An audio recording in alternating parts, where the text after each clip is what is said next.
ಎಲ್ಲರಿಗೂ ನಮಸ್ಕಾರ. Welcome back to my YouTube channel. ನಾನು ಅನುಶ್ರೀ ಎಲ್ಸಿ. ಎಲ್ಲರೂ ಹೇಗಿದ್ದೀರಾ? ಎಲ್ಲರೂ ಚೆನ್ನಾಗಿದ್ದೀನಿ ಅಂತ ಭಾವಿಸ್ತಾ, ನನಗೊಬ್ರು ಕಾಮೆಂಟ್ ಹಾಕಿದ್ರು, ತಾರಾ ಜಗತ್ ಅವರನ್ನೋರು. ಅಂದರೆ ಕರ್ನಾಟಕ ಗೌರ್ಮೆಂಟ್ ಜಾಬ್ ನೇಮಕಾತಿ ವಯೋಮಿತಿ ಮತ್ತು ನಮ್ಮ ಡಿಸ್ಟಿಕ್ಕಲ್ಲಿ ನಮಗೆ ಕೆಲಸ ಸಿಗುತ್ತಾ ಅಂತ. ಸೊ ಅದಕ್ಕೋಸ್ಕರ ನಾನು ಬೇರೆಯವ್ರಿಗೆ ಹೆಲ್ಪ್ ಆಗ್ತಿರುತ್ತೆ ಅಂದರೆ ನಾನು ವಿಡಿಯೋ ಮಾಡೋಕ್ಕೆ ನನಗೆ ಕಷ್ಟ ಆಗಲ್ಲ. ಸೊ ನಾನಿವತ್ತು ಕರ್ನಾಟಕ ರಾಜ್ಯ ಹುದ್ದೆಗಳು ಮತ್ತು ಯಾವ್ಯಾವ ವಯೋಮಿತಿ ಎಷ್ಟಿರಬೇಕು ಅಂತ ಹೇಳ್ತಾ ಹೋಗ್ತೀನಿ.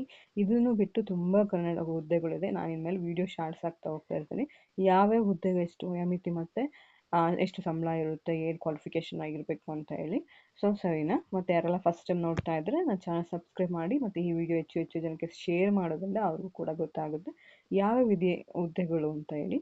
ಇದು KPSC ಮೂಲಕ ಅಥವಾ KEA ಮೂಲಕ ಸೇವೆ ಸಲ್ಲಿಸೋರ್ಗಾದ್ರೆ 18 ವರ್ಷದಿಂದ ವಯೋಮಿತಿ ಇರುತ್ತೆ. ಗ್ರೂಪ್ ಎ ಮತ್ತು ಗ್ರೂಪ್ ಬಿಗೆ 21 ವರ್ಷದಿಂದ ಕನಿಷ್ಠ, ಅಂದರೆ 18 ವರ್ಷದಿಂದನೂ ಕೂಡ ಹಾಕ್ಬೋದು. ಅಂದರೆ PUCಗೆ ಯಾವ್ಯಾವ ಹುದ್ದೆ ಬರುತ್ತೋ 18 ವರ್ಷ ಆಗಿರುತ್ತಲ್ಲ ನಮ್ಮದು PUC ಆದಮೇಲೆ, ಯಾವ್ಯಾವ ಹುದ್ದೆಗಳು PUCಗೂ ಕೂಡ ಬರುತ್ತೋ ಆ ಹುದ್ದೆಗಳಿಗೂ ಕೂಡ ನಾವು 18 ವರ್ಷ ಆದಮೇಲೆ ಹಾಕ್ಬೋದು. 21 ವರ್ಷ ಅಂದರೆ ಡಿಗ್ರಿ ಆದಮೇಲೆ, ಡಿಗ್ರಿ ಆಗುವಂಥ ಬರುವ ಹುದ್ದೆಗಳಿಗೂ ಕೂಡ 21 ವರ್ಷ ಆದಮೇಲೆ ನಾವು ಹಾಕ್ಬೋದು. ಅದಕ್ಕೆ ವಯೋಮಿತಿ ಇರುತ್ತೆ. ಅಂದರೆ ಸಾಮಾನ್ಯ ಜನರಿಗೆ, ಜನರಲ್ಗೆ 35 ವರ್ಷ, OBCಗೆ 38 ವರ್ಷ ಇರುತ್ತೆ, ಮತ್ತು OSC ಕ್ಯಾಟಗರಿ 1ಗೆ 40 ವರ್ಷದಾಗಿರುತ್ತೆ. ಈ ಮಾಹಿತಿ ಎಲ್ಲ ಮಹಿಳೆಯರಿಗೂ ಕೂಡ ಅಪ್ಲೈ ಆಗುವಂಥದ್ದು. ಇನ್ನು ಅಂಗವಿಕಲರಿಗೆ 10 ವರ್ಷ ಇರುತ್ತೆ. ಇನ್ನು ಮಾಜಿ ಸೈನಿಕರಿಗೂ ಕೂಡ 3 ವರ್ಷ ಸಡಿಲಿಕೆ ಇರುತ್ತೆ. ಇನ್ನು ಇದು ಸರ್ಕಾರಿ ಹುದ್ದೆ, ಎನಿ ಡಿಗ್ರಿ ಮಾಡಿರೋವಂಥವ್ರಿಗೆ. ಬ್ಯಾಂಕ್ ಹುದ್ದೆಗಳು IBPS ಹುದ್ದೆಗಳಿಗೆ POಗೆ 20ರಿಂದ 30 ವರ್ಷ ಇರುತ್ತೆ. SC ST ಮತ್ತು OBC ಅವರಿಗೆ ಇವಾಗ ಜನರಲ್ಗೆ +2 ಇಯರ್ಸ್ +1 ಇಯರ್ಸ್ ಇರುತ್ತೆ. ಜನರಲ್ ಯೂಶುವಲಿ ಸಡಿಲಿಕೆ ಕೊಡಲ್ಲ, 30 ವರ್ಷ ಇದ್ದರೆ 30 ವರ್ಷ ಅಷ್ಟೇ. OBCಗೆ +3 ವರ್ಷ ಇರುತ್ತೆ. SC STಗೆ +5 ವರ್ಷ ಇರುತ್ತೆ. ಸರಿನಾ? IBPS ಕ್ಲರ್ಕ್ಗೂ ಕೂಡ 20ರಿಂದ 28 ವರ್ಷ ಇರುತ್ತೆ. SPIPOಗೂ ಕೂಡ 20ರಿಂದ 30 ವರ್ಷ. SPI ಕ್ಲರ್ಕಿಗೆ 20ರಿಂದ 28 ವರ್ಷ. ನಾನಿಲ್ಲಿ ಪ್ಲಸ್ ಸಡಿಲಿಕೆ ನೀವು ಆ್ಯಡ್ ಮಾಡ್ಕೊಬೇಕು. ನೀವು OBCಗೆ ಸೇರಿದಿರಾ, 28 ವರ್ಷ ಆಗೋಗಿದೆ ನಂದು, +3 ವರ್ಷ ಹಾಕೊಂಡ್ರೆ 31 ವರ್ಷದವರೆಗೂ ನೀವು ಎಕ್ಸಾಮ್ ಬರಿಬೋದು. RBI ಗ್ರೇಡ್ B ವಯೋಮಿತಿ 21ರಿಂದ 30 ವರ್ಷವಿರುತ್ತೆ. ಇನ್ನು PhD ಏನಾರು ಮಾಡಿದರೆ 34 ವರ್ಷಗಳವರೆಗೂ ಇರುತ್ತೆ. RBI ಅಸಿಸ್ಟೆಂಟ್ 21ರಿಂದ 28 ವರ್ಷಗಳಿರುತ್ತೆ. IBPS RRB ಅಂದರೆ ಕರ್ನಾಟಕ ಗ್ರಾಮೀಣ ಬ್ಯಾಂಕ್ ಅಂತಾರಲ್ಲ, 21ರಿಂದ 30 ವರ್ಷ. ಇನ್ನು ಕ್ಲರ್ಕ್ ಅಂದರೆ ಜೂನಿಯರ್ ಅಸಿಸ್ಟೆಂಟ್ ಅಂತ, ಸರಿನಾ? 20ರಿಂದ 28 ವರ್ಷ ಇರುತ್ತೆ. UPSC ಮತ್ತು ರಾಜ್ಯ PSC ಹುದ್ದೆ ಅಂದರೆ ಸಿವಿಲ್ ಸರ್ವಿಸ್ IAS ಮತ್ತು IPS IFಗೆ 32 ವರ್ಷದವರೆಗೂ ಇರುತ್ತೆ. OBC ಅವರಿಗೆ 35 ವರ್ಷ, SC STಗೆ 37 ವರ್ಷ. ಇದು ಮಾನ್ಯತಾ ಪಡೆದಿರುವ ವಿಶ್ವವಿದ್ಯಾಲಯ, ಅಂದರೆ ನಮ್ಮ ಇಂಡಿಯಾದ, ನಮ್ಮ ಕರ್ನಾಟಕದಲ್ಲಿ ನಾವು ಇದನ್ನು ಡಿಗ್ರಿ ಪಡೆದಿರಬೇಕು.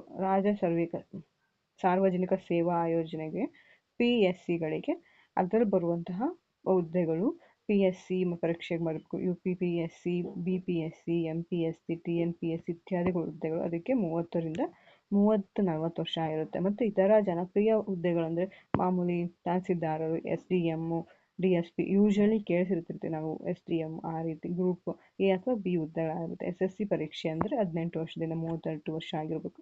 ಇದಕ್ಕೆಲ್ಲ ಡಿಗ್ರಿ ಆಗಿರುತ್ತೆ. SSC ಯಾವ್ಯಾವ 10th ಅಥವಾ PU ಬೇಕಾಗಿರೋ ನಾನು ಅಲ್ಲಿ ಮೆನ್ಷನ್ ಮಾಡಿರ್ತೀನಿ. SSC CGSCಗೆ 18 ವರ್ಷದಿಂದ 32 ವರ್ಷ ಆಗಿರಬೇಕು.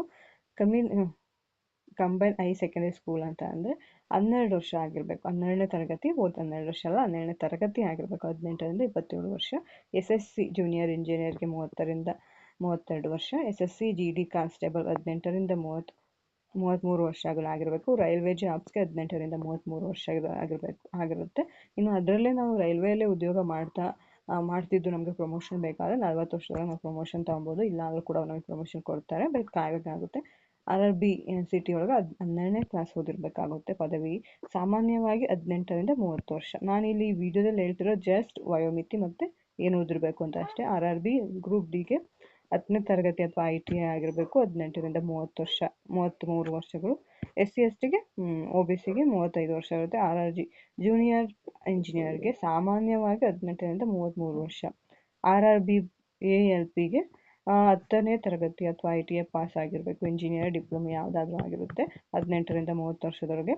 ಇನ್ನು ಗ್ರಾಮ ಆಡಳಿತ ಅಧಿಕಾರಿ ವಿಲೇಜ್ ಅಕೌಂಟೆಂಟ್ ಇರುತ್ತಲ್ಲ, CBSE ಅಥವಾ ICSE 12ನೇ ತರಗತಿ ಪಾಸ್ ಆಗಿರಬೇಕು. ಕನಿಷ್ಠ ವಯಸ್ಸು 18 ವರ್ಷದಿಂದ 32, ಅಂದರೆ ನಮ್ಮ ಕ್ಯಾಸ್ಟ್ ಮೇಲೆ ಹೋಗುತ್ತೆ, ನಮ್ಮ ಜಾತಿ ಮೇಲೆ. ಇಲ್ಲಿ ಸಾಮಾನ್ಯ ವರ್ಗಕ್ಕೆ 35 ವರ್ಷ, 2A 2B 3A 3Bಗೆ 38 ವರ್ಷ, ಪರಿಶಿಷ್ಟ ಜಾತಿ ಪಂಗಡ SC STಗೆ 40 ವರ್ಷ ಬರುತ್ತೆ.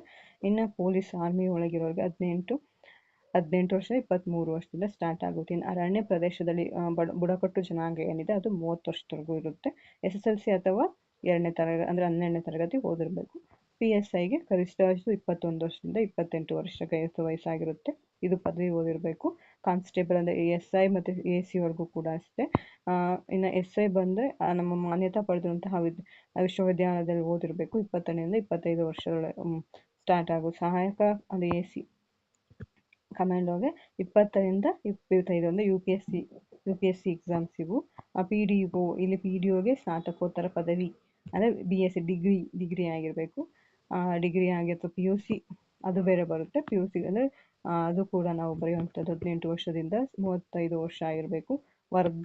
ಇದು ವರ್ಗ ಕೂಡ ಅಷ್ಟೇ. ನಮ್ಮ ಭಾರತೀಯ ನಾಗರಿಕರಂದರೆ ನಮಗೆ ಕನ್ನಡ ಮಾತಾಡೋಕೆ ಬರಬೇಕು. ನಮಗೆ ಯೂಶ್ವಲಿ FDA ನಾವೆಲ್ಲ ಕೇಳ್ತೀವಿ, FDA SDA ಅಂತ ಹೇಳಿ. FDA SDA ಹುದ್ದೆಗಳು ಅದಕ್ಕೆ ಪದವಿ ಆಗಿರಬೇಕು. FDA SDಗೆ 12ನೇ ತರಗತಿ ಆಗಿದ್ರೆ ಸಾಕು. ಮತ್ತು ಪ್ರಮಾಣ ಪತ್ರ ಆ ಜಾಗದ ಪ್ರಮಾಣ ಪತ್ರ ಆಗಿರಬೇಕು. ನಮಗೆ ಭಾರತೀಯ ಪ್ರಜೆ ಆಗಿರಬೇಕು. ನಾವು ಸಾಮಾನ್ಯವಾಗಿ 18ರಿಂದ 35 ವರ್ಷ ಕೇಳ್ತಾರೆ ವಯೋಮಿತಿ. ನಮಗೆ ಕನ್ನಡ ಭಾಷೆ ಗೊತ್ತಿರಬೇಕು. ಇಷ್ಟು ಜಾಬ್ಸ್, ಇದಕ್ಕಿಂತ ಬೇಜಾನ್ ಜಾಬ್ಸ್ ಇದೆ ಕರ್ನಾಟಕದಲ್ಲಿ. ಅದ್ರ ಬಗ್ಗೆ ನಾನು ಒಂದೊಂದೇ ಮಾಹಿತಿ ಹೇಳ್ತಾ ಹೋಗ್ತೀನಿ. ಇದು ತುಂಬ ಲಾಂಗ್ ವಿಡಿಯೋ ಆಗುತ್ತೆ ಅಂತ ಹೇಳ್ಬಿಟ್ಟು ನಾನು ಇಷ್ಟು ಹೇಳಿದ್ದೀನಿ. ಇನ್ಮೇಲೆ ಶಾರ್ಟ್ಸ್ ವಿಡಿಯೋ ಆಗ್ತಿರ್ತೀನಿ, ಅದರಲ್ಲಿ ಅಪ್ಲೋಡ್ ಮಾಡ್ತಿರ್ತೀನಿ, ನೀವು ನೋಡ್ಕೊಬೋದು.